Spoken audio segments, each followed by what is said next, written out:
Cybersecurity. You hear that word constantly. And let's be honest, it usually sounds like some huge, super technical problem that's, well, for someone else to worry about. But here's the thing. Our entire lives are online now. Our jobs, our money, our friends. So this stuff isn't distant at all. It's incredibly personal. And what's really alarming is that the old way of doing things, the very foundation of how we've protected our digital world for decades, it's just fundamentally broken. So let's deconstruct it. Okay, to really get a feel for the stakes here, let's just start with one number. 148 million. That is how many Americans had their most sensitive information exposed in the Equifax breach.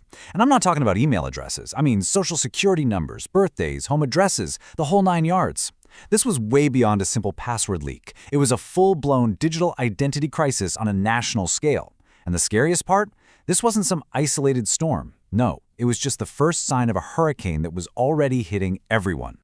Because if you look closer, Equifax was part of a much bigger and honestly, a much more terrifying pattern.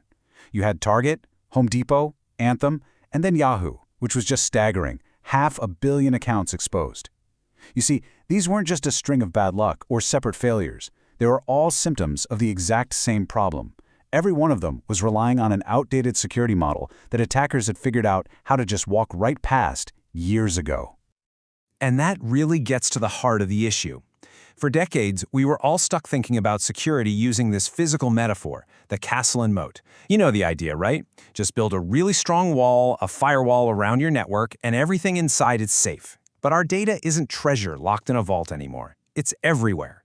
It flows through the cloud, it's on our phones, it's inside dozens of different apps. The castle has no walls anymore.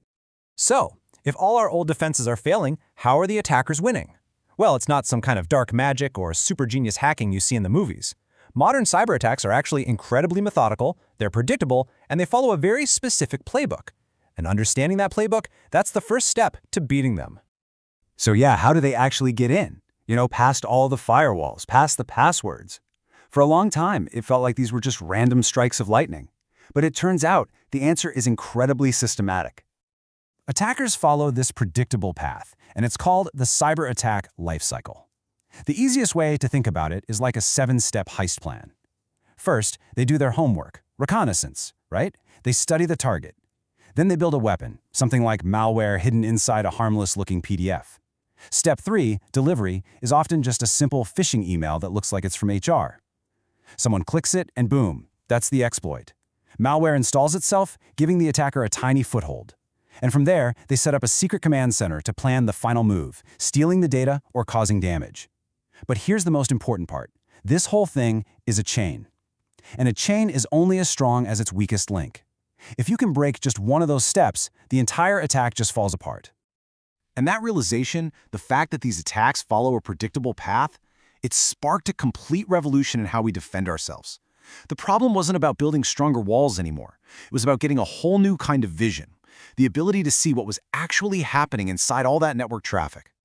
And this is where the Next Generation Firewall, or NGFW, totally changed the game. It was a complete shift in philosophy. See, an old firewall was like a security guard who only looks at the address on an envelope. The next-gen firewall, it doesn't just check the address, it actually opens the envelope and reads the letter inside. It's all about understanding the content and the intent, not just where it's going.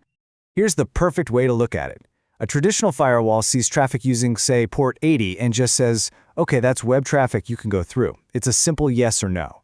But a next-gen firewall sees so much more. It'll say, okay, that's Facebook, and Facebook is allowed. But wait, someone is trying to play a game inside of Facebook, and our company policy says that specific action is blocked.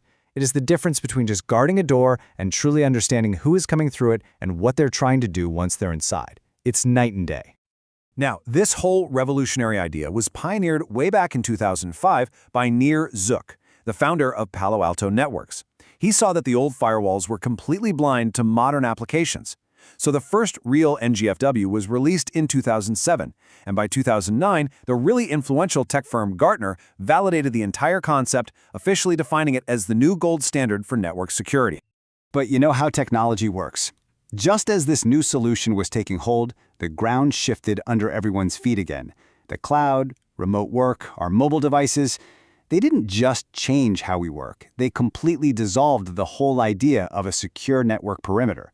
Security had to evolve all over again. I mean, think about it for a second. Where is your company's network today? It's not in one building. It's on your laptop while you're at a coffee shop. It's in cloud servers hosted by Amazon or Microsoft. It's inside apps like Office 365. The perimeter is now literally everywhere your data is, which means your protection has to be everywhere too.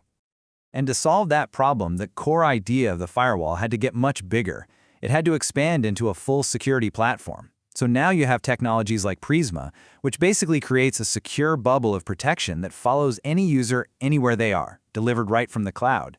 And then you have platforms like Cortex, which act like an AI-powered brain for your entire security setup, automatically sifting through billions of signals to find threats that no human team could ever hope to catch.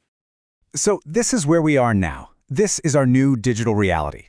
The threats are way more sophisticated, our data is spread out all over the place, and our defenses have had to become smarter and way more automated just to keep up. So what does all this really mean for us, day to day?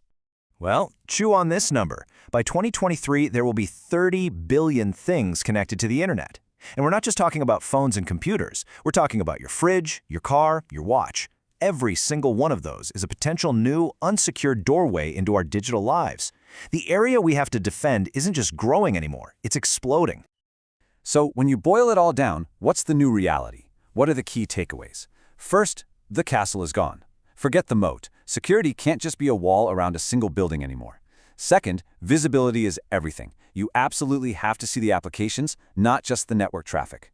Third, security has to follow your data wherever it goes, especially to the cloud. And finally, with the sheer speed and scale of today's threats, an automated AI-driven defense, well, it's not a luxury anymore. It's an absolute necessity.